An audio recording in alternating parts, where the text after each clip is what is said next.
ce geste d'ouverture, Qi l'ouverture, on a une variation sur ce thème d'une connexion entre l'homme et le ciel.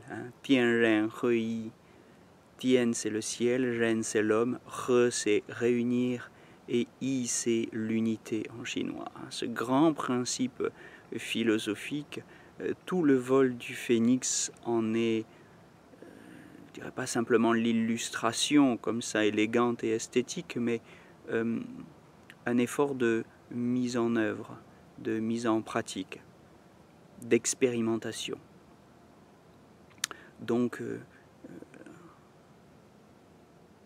approfondir cette connexion de l'homme avec le ciel, avec les plans invisibles.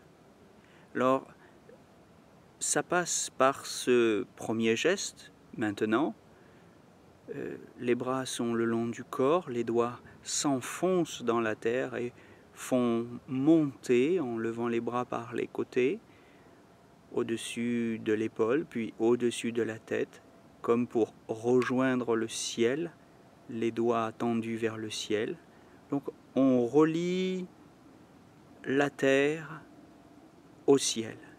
Puis les mains jointes vont redescendre devant Hunyuanxiao, devant le plexus solaire, pour ramener l'énergie du ciel dans ce centre énergétique qui se trouve donc à la base du sternum. Donc on met en lien le ciel et la terre, et le ciel et le cœur, le centre de l'homme. Quand on pratique cet exercice, il est important de ne pas appuyer les mains trop fortement l'une contre l'autre. Vous reconnaissez ce mudra bouddhiste, puisque on pratique le Qigong, les arts énergétiques d'origine chinoise. Évidemment, ici, c'est au bouddhisme qu'on pense, mais ce geste de réunir les mains, d'avoir les mains jointes, est un geste spontané, universel, qu'on retrouve dans de très nombreuses traditions, et pas seulement chez les chrétiens. Mais c'est un geste qui, justement parce qu'il est trop connu, risque d'être fait de manière un peu mécanique. Et je conseille de garder les mains légèrement appuyées l'une contre l'autre, comme si elles voulaient se décoller sans y parvenir. Restez subtil. Évitons d'être mécaniques, de faire des gestes automatiques. Une chose qui me semble aussi importante pendant l'exécution de ce mudra, c'est d'aller aussi lentement que possible.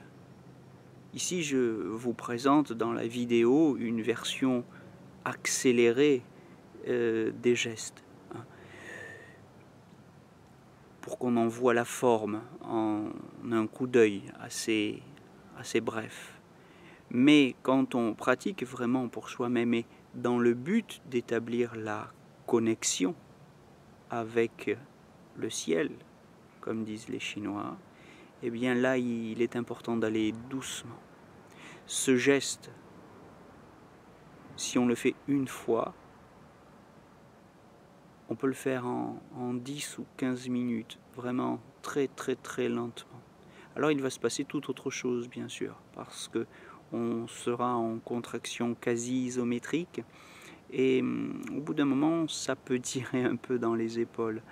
Mais là, il est intéressant de tenir, donc de monter les mains très doucement, comme on le fait par exemple avec le vénérable Nyanadaro, que certains connaissent peut-être, ce grand moine de forêt, qui pratique ce mudra, en général plutôt assis en tailleur, mais là on l'a debout, c'est la même chose.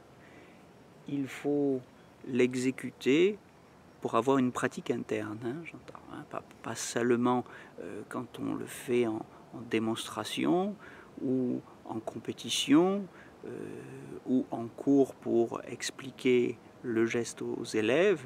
Là, dans ces conditions-là, on peut le faire vite pour avoir un effet esthétique, hein, que le geste ait une qualité, hein, sur le plan visuel, qu'il soit agréable à voir. Mais si on veut le pratiquer dans le but essentiel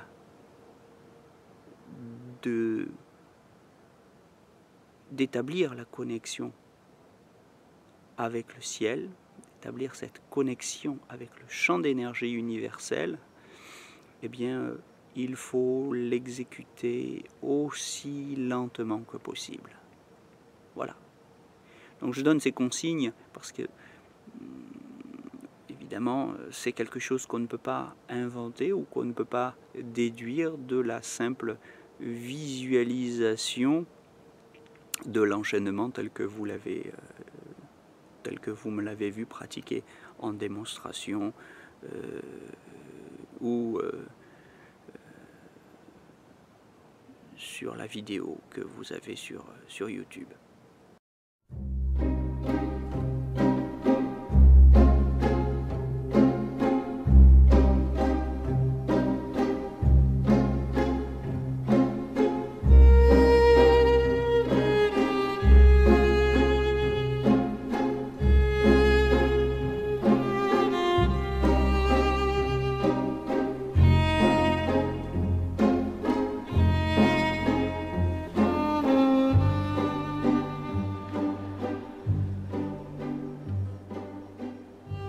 Alors comme vous venez de le voir sur cette variation effectuée sans les bras, il est intéressant d'en profiter, hein, les bras le long du corps, pour amplifier les ondulations de la colonne vertébrale.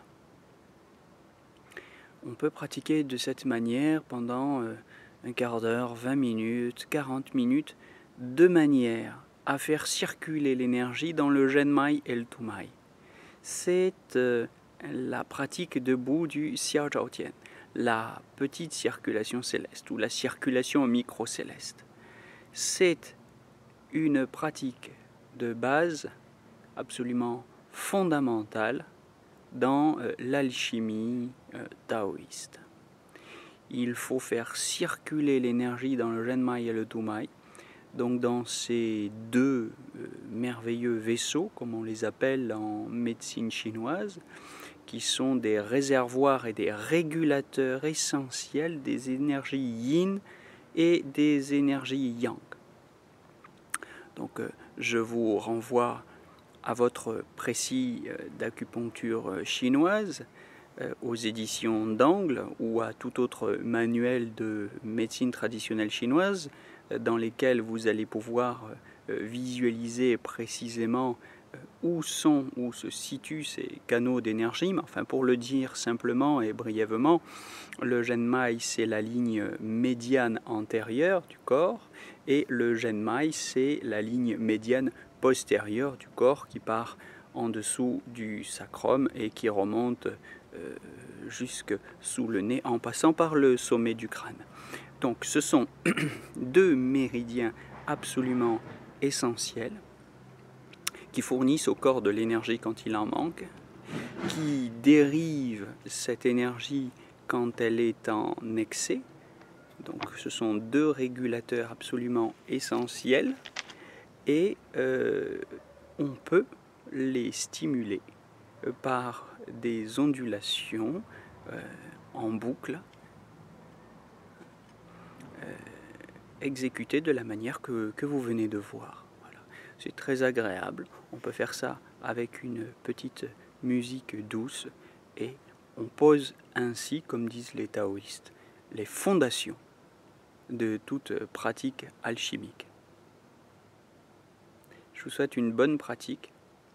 Vous voyez qu'il y a dans ce premier geste tout autre chose ou bien plus qu'une simple formalité élégante, beaucoup plus qu'une simple ouverture de cérémonie, il s'agit de tout autre chose que, ou de bien plus que d'un protocole, d'un geste protocolaire qui signifie qu'on va commencer. Non, on ne va pas commencer. On a commencé. Et ce geste constitue à lui seul une pratique à part entière. Donc je conseille, il est extrêmement simple, hein, pas besoin d'avoir fait 10 ans de gymnastique et toutes sortes d'acrobaties pour pouvoir effectuer ce geste. Il est extrêmement simple, mais exercé en conscience, il est particulièrement profond. Pour les ondulations, avant de nous quitter, je voudrais simplement en préciser. Ces ondulations, il faut bien vérifier qu'elles traversent tous les étages du corps. Donc quand on est debout, le corps détendu, on commence par fléchir les genoux. Donc les genoux vont avancer légèrement. Cette avancée des genoux se transmet ou transmet une force dans les hanches. Ce sont les hanches qui avancent. L'avancée des hanches transmet la force dans le cœur. C'est le cœur qui avance, puis la gorge, puis enfin le front. Donc c'est de cette manière et en précisant ces points d'appui qu'on va pouvoir avoir un geste vraiment ondulant, soyeux, moelleux.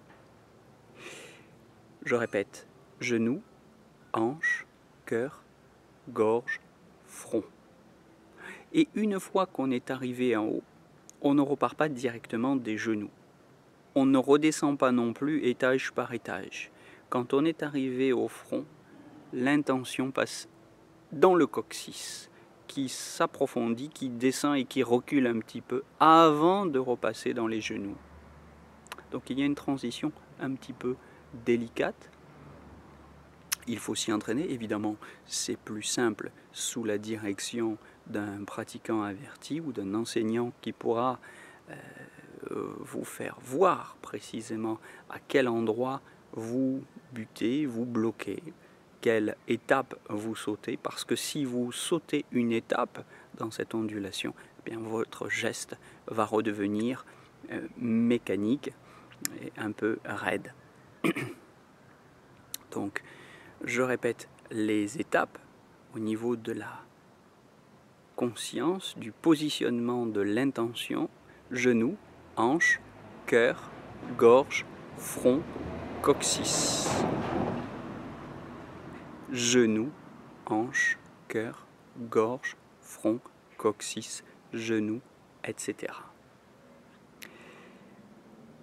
Je me contenterai simplement de vous alerter sur le fait que c'est souvent au niveau de la gorge, c'est-à-dire au niveau du passage de la ceinture scapulaire, qu'il y a le plus de raideur. Comme si la plupart des gens avaient du mal à s'abandonner. Vous savez que la tête, c'est un centre de contrôle.